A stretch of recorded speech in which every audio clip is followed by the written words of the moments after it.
It was almost night when Emily found herself back at Derceto. What exactly had she been doing? And what was Detective Conby talking about? Did any of her findings make any sense? All she knew was that she wanted to figure out what the 3 steps to the contract entailed and how this was connected to Dr. Gray.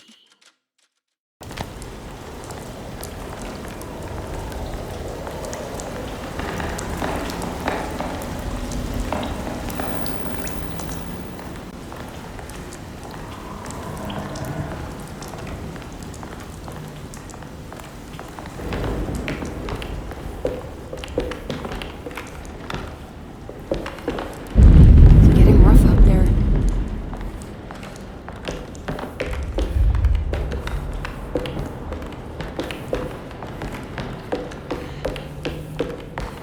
I need the key.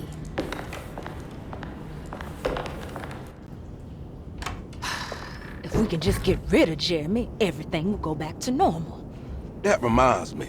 I saw Miss Emily earlier. You remember her? You know she's Jeremy's niece. She's looking for him. That's right.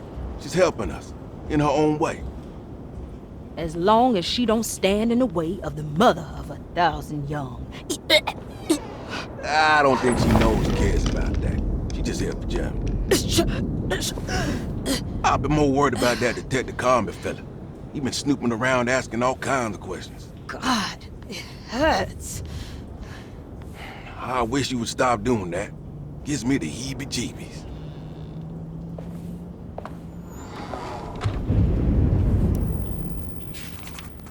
The orderlies, Baptiste and Lottie, were back at Derceto as well, like pieces of Emily's past haunting her. She couldn't figure out if they were on her side or not. And what was Lottie suffering from?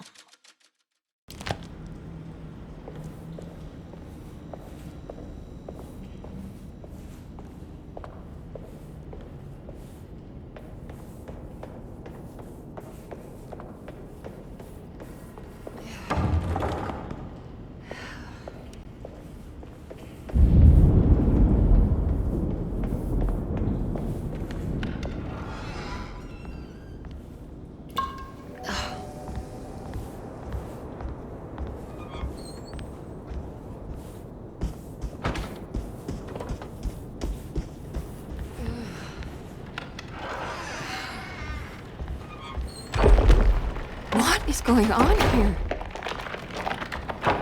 It's blocked.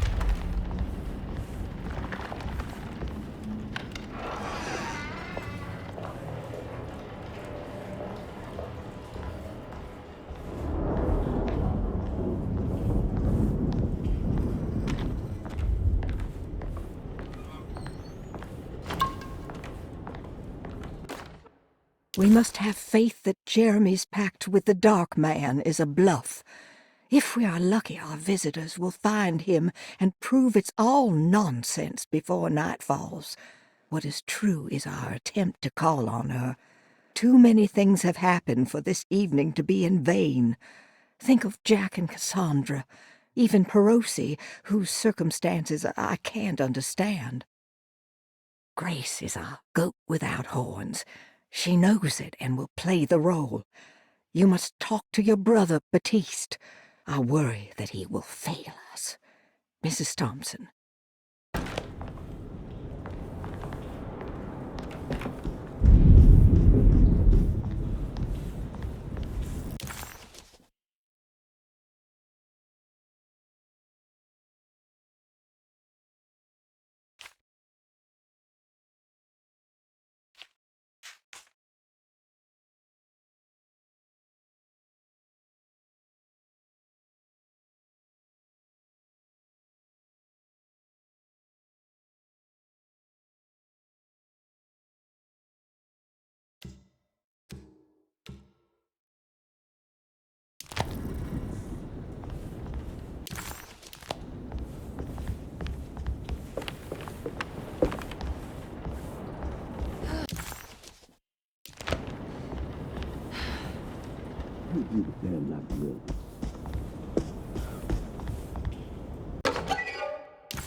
think Dr. Gray is in there. Maybe I can go snoop around his office then. Don't do. One shallow grave is No, I don't want to run into the orderlies right now. I should find another way.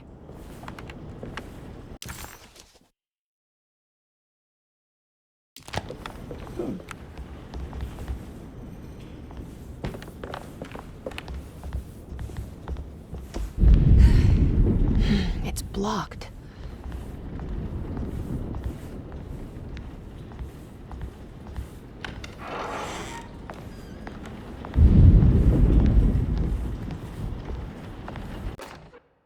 Lunacy and the Astarte Artist Colony, a monograph by Yael Klein. In early 1909, the old Derceto plantation outside of New Orleans was turned into an artist's colony. 3 famous European artists rented the house and the surrounding land from the owner, the Ledoux family. The colony was chiefly run by Sebastian Cortez, who was playfully dubbed the captain by his collaborators, William Arges and Heinrich Kassel. The colony existed for 6 years, until one day all 12 members disappeared without a trace. It is widely believed that their disappearance is connected to the disastrous hurricane that passed through on September 29, 1915, but nothing truly supports this claim. What is known is their frequent participation in New Orleans nightlife, their love for hosting parties, and their elaborate contributions to the Mardi Gras parades as the Pirates of Pontchartrain. Accounts of their lifestyle can be found in almost every gossip column. It can effectively be summed up as carefree and bohemian. In late June 1909, the name Astarte first appeared in the newspapers. Cortez said the name came to him as he was painting. There is never any claim to knowing about the ancient Phoenician fertility goddess with the same name before this time. His fellow colonist Heinrich Kassel did know, because he later produced sculptures that show clear references to ancient idols of the goddess. It's impossible to know for sure how this name suddenly made an appearance, but it is interesting because of Derceto's history. Even the name Derceto is the Greek name of a Syrian fertility goddess. In the case of naming the plantation, Derceto was certainly not an accident. We know that Elijah Pickford intended to build a temple for his cult, for he had distributed pamphlets 2 years prior to the purchase of the land, advertising his intentions. His followers were estimated to be almost 100 men and women, mostly sailors, Maroons, and Cajuns, when the plantation was built. To outsiders, Derceto registered as an ordinary slave plantation, which enabled Pickford and his flock to remain hidden for decades. The official story is that the cult lasted until 1862, when the Union Army came and burned down the plantation and scattered all who lived there. Following the Civil War, new people started to congregate in the ruins of Derceto to invent a new fertility goddess, the Shub-Niggurath. As much as Derceto is a particular name to have heard of, it's not entirely uncommon among the learned. Astarte is equally known and could have been subconsciously chosen by well-read artists. Shub-Niggurath is, on the other hand, very uncommon. Almost impossible that anyone in Louisiana would have heard that name. The name is referenced only in rare books like Unaussprechlichen Kulten and the Necronomicon, and is believed to be a bastardization of Arabic words meaning pertaining to the dark young. The few paragraphs printed on the goddess are so upsetting that no one in their right mind would want to build a religion resting on such qualities. The Shub-Niggurath cult was hard to get rid of, but it is believed that despite the police jailing and killing several cultists over the years, the main culprit in the cult's demise is the cult itself, which seems to line up with every instance of cult activity on Derceto's grounds. When Captain J.W. Norton of the Union Army arrived, he described the people at Derceto as malnourished and maniacal. As much as the army tried to save them, they fought back with fervor, as if nothing was going to stop them from slowly destroying themselves. While the disappearance of the Astarte Artist Colony remains a mystery, The recurring motif seems to suggest that their fate involved lunacy and a hunger for self-sacrifice to that fertility goddess with 1,000 names.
Mrs. Thompson, I understand the last week has been busy.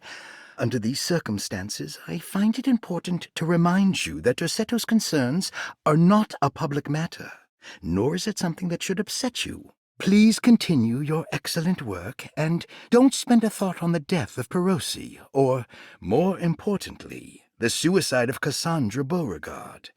They should mean nothing to you or the staff.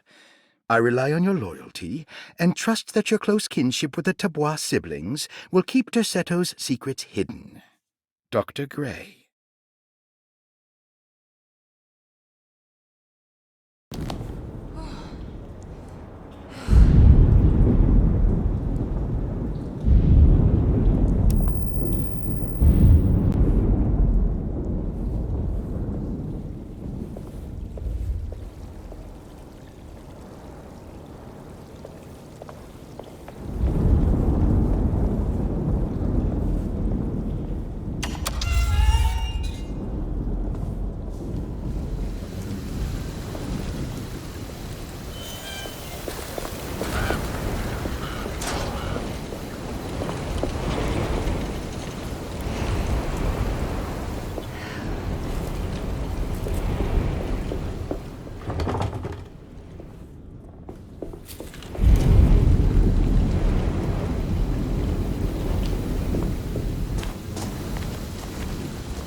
I need the key.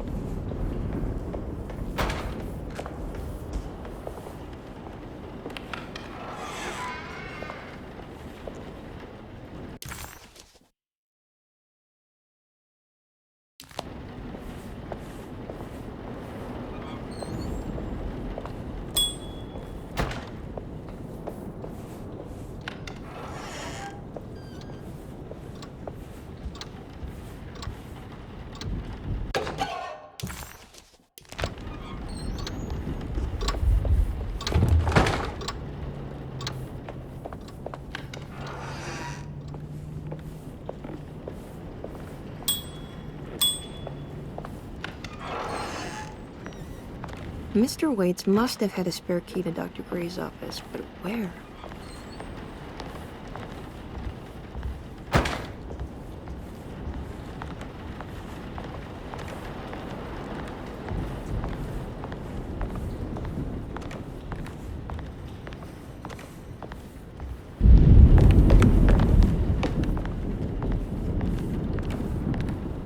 I don't know the combination. Wait, maybe I do.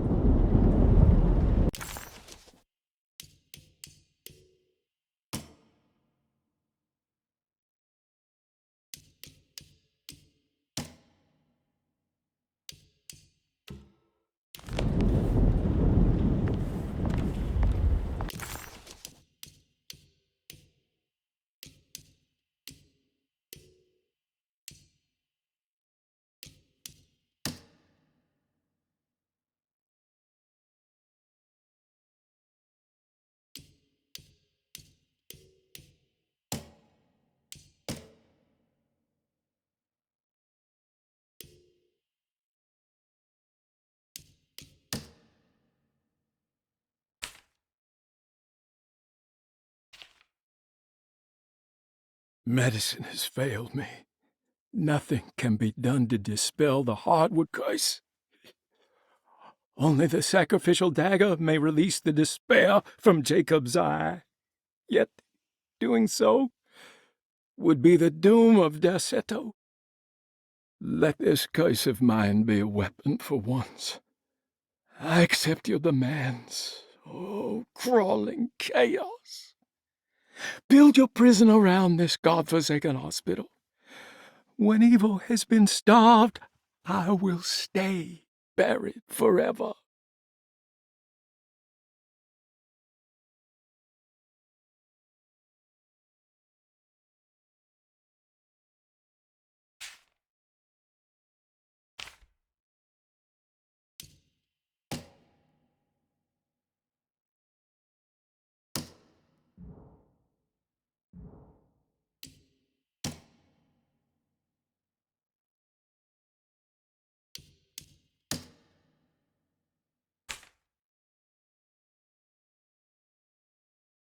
I better get to work breaking the pact with the Dark Man. It's the only way to save Jeremy. Good thing I still have the talisman. I have a feeling I'm gonna need it.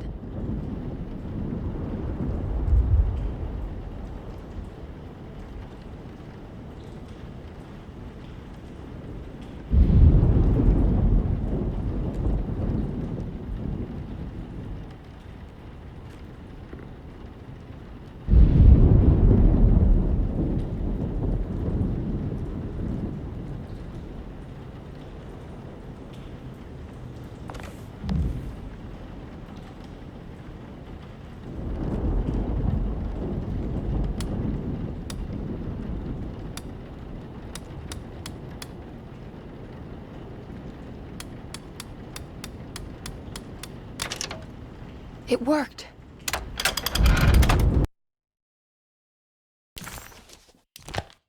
The last guest in the empty room suffered from severe maladaptation. I must write this down, because if I understand the condition sufficiently, it could make me deny this fact at a later date, and there is reason for me to think I may come to suffer the consequences from this dysfunction, as some who came in contact with the guest seemed to adopt a new worldview in which everything was predetermined but broken. Upon accepting this worldview, some memories became unmanageable and later rejected. I do not know what this means. I cannot even remember the fate of the guest. I think they were simply misplaced one day and forgotten. Just like all documents pertaining to this guest, they have all been destroyed, or they never existed in the first place. Who wrote this? There has never been a guest in the empty room.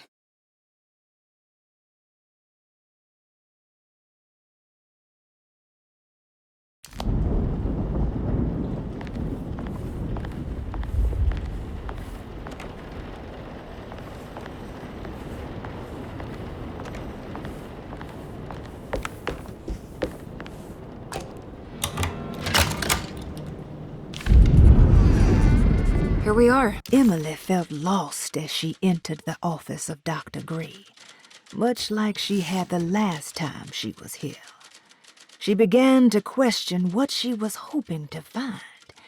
She was simply going on a hunch that Dr. Gray was somehow tied up in this contract with the Dark Man.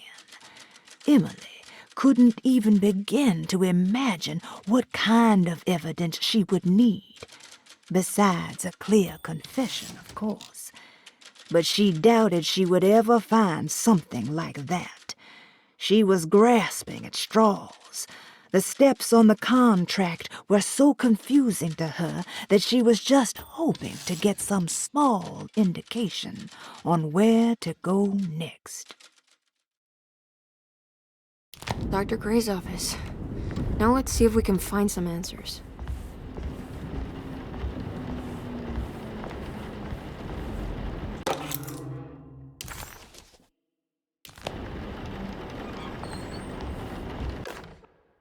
Dearest Dr. Manzetti, I find myself in a losing battle with my patient. As I've disclosed in my previous letter, his delusions have him completely captured. It's bad enough that he is torturing himself with paranoia, but his madness turns out to be quite persuasive to others, effectively laying the ground for mass delusion. I am writing to you in hope that you can give me some guidance. Beyond my ambition to avoid devastating surgery on my patient, I have grown worried about my own defenses. The words of my patient are deranged, yet they often resonate with something primitive within me. I have tried photographing his brain with X-rays. It was surprisingly difficult to get good results. Dark blotches on the plates kept obscuring all details. My patient looked at the bad plates and cried out in terror, telling me the dark areas was the shadow of the worm, eating him from inside. I could not see anything out of the ordinary. I hope this is a sign that my mind is not as receptive to the madness as I had feared. After further inquiry, my patient described the shadows inside his mind as some kind of chthonic monstrosity that wants to undermine his sanctuary. This is clearly a reference to a place he calls Teroea, a sort of library or convent that works as a psychological haven. With this imaginary haven threatened by this Chthonian, he has now constructed another, less pleasant hiding spot. Lately, he has been bringing up a metaphor of a steamboat that has run aground, that he feels like he needs to start the engines and reverse, but he is afraid that the hole in the hull would cause the whole ship to sink. I've been watching him turn this metaphor into reality for the last week. He knows it's made up, but he is doubling down, trying to make it a real memory. I feel certain that this is my chance to break through the barriers of his self-deceit.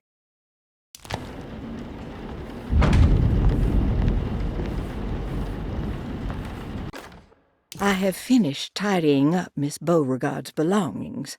I will leave it to you to contact her agent and have them collect her things. I found one of Grace's drawings she might want back, along with this key in her room, which I believe you've been looking for. Mrs. Thompson.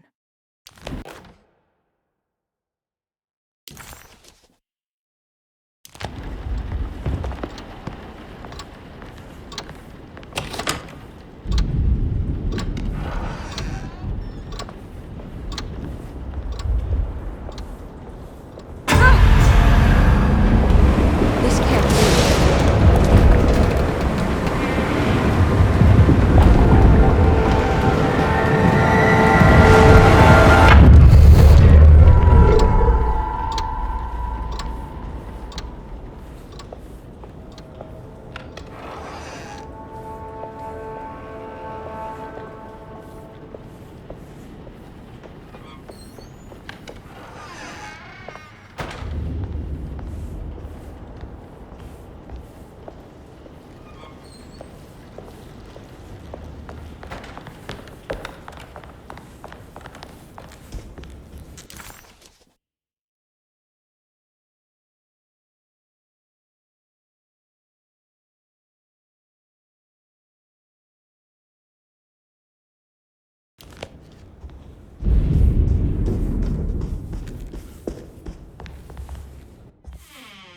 Hey, little lady, how's your evening been going? Ups and downs, I suppose. I hear that. We all live in the life of an elevator operator. Are you alright, sweetie? Do you want to see my mask, miss? I'm making it for St. John's.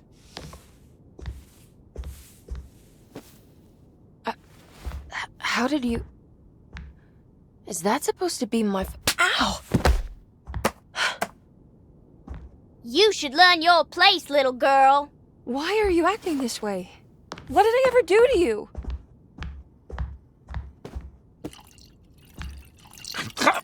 Grace! Grace!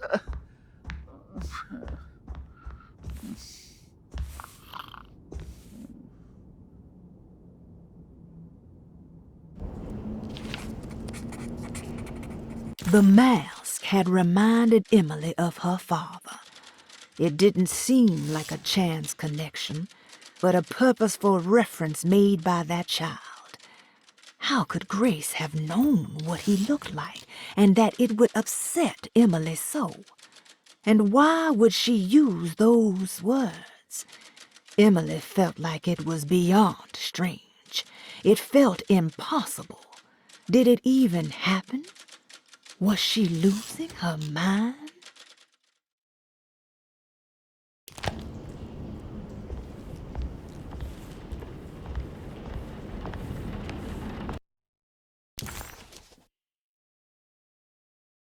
What a terrible thing to recognize that your betterment was an illusion.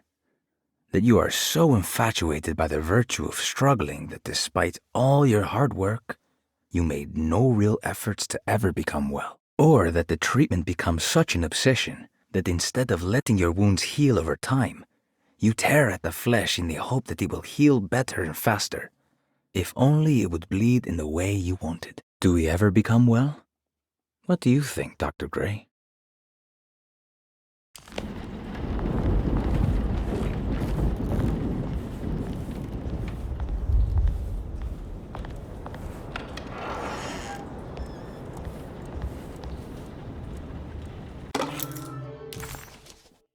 I'll just borrow these. At least he's breathing. I'll just let him sleep it off.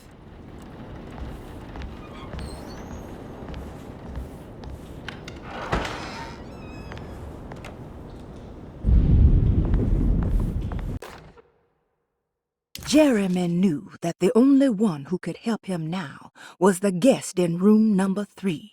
The room seemed to have been empty for so long. But that wasn't allowed to be true. The story needed to be different. To include something from the outside, he would bring the guest back to room 3 and show them what was in that safe. 913. But those were not the right numbers. That was the combination for the safe in the clerk's office.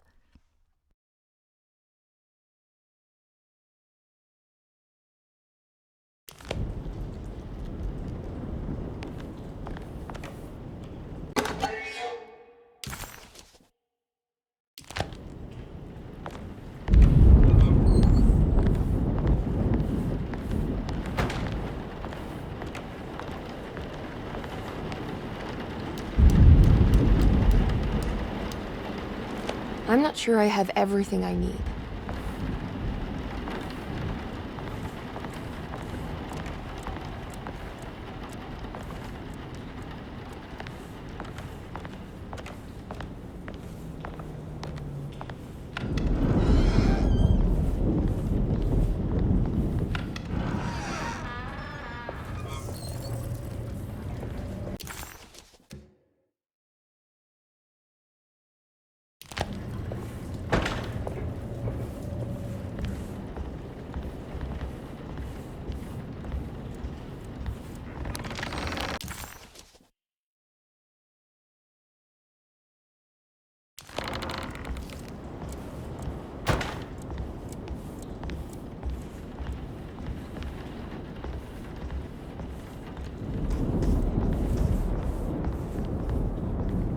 There's something missing.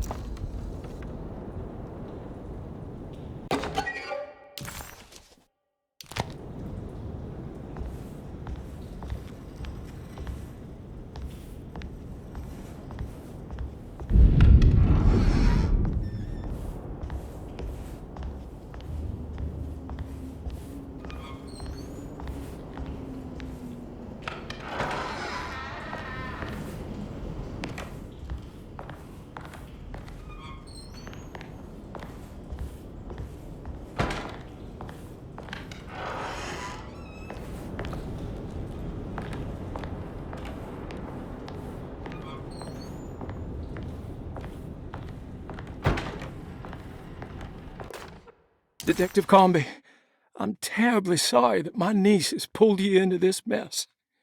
Please, with all my blessings, take her away from this cursed place. I have destroyed that eater of worlds and locked it away in the attic and retreated to a place of hiding. Tell Emily I'm safe. Tell her all the lies you can think of to make her listen. Take her back to New Orleans. Sincerely, Jeremy.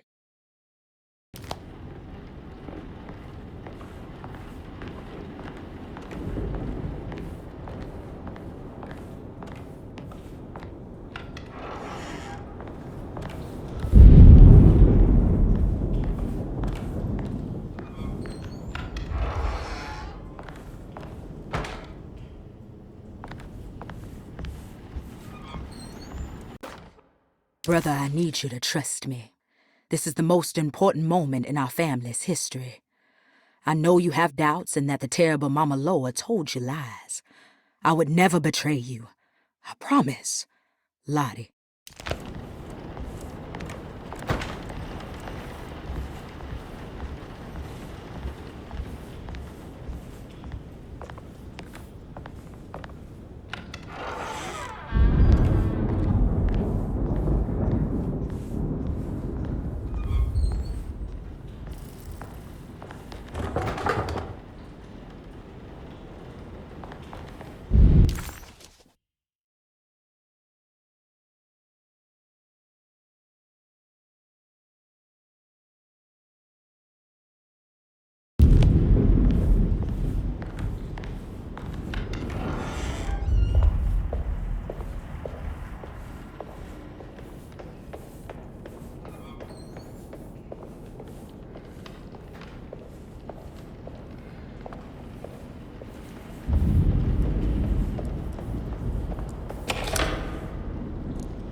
I need the key.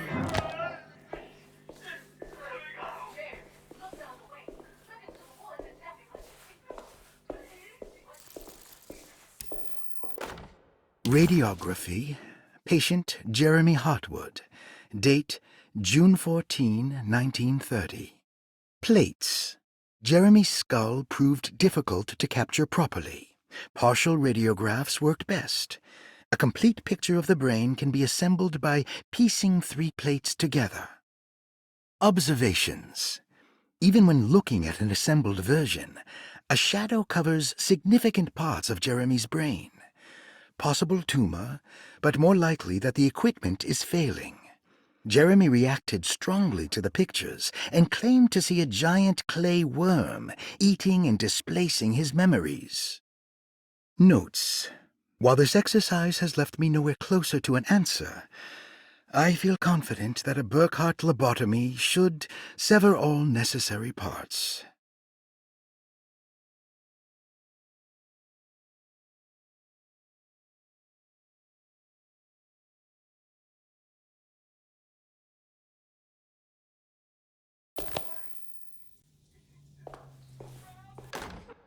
Hypothetical psychosurgery based on the ideas by Burkhardt and the St. Petersburg research could end up saving Jeremy's mind.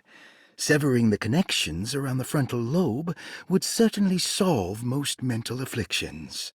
The procedure would be brutal in performance, as well as in efficiency.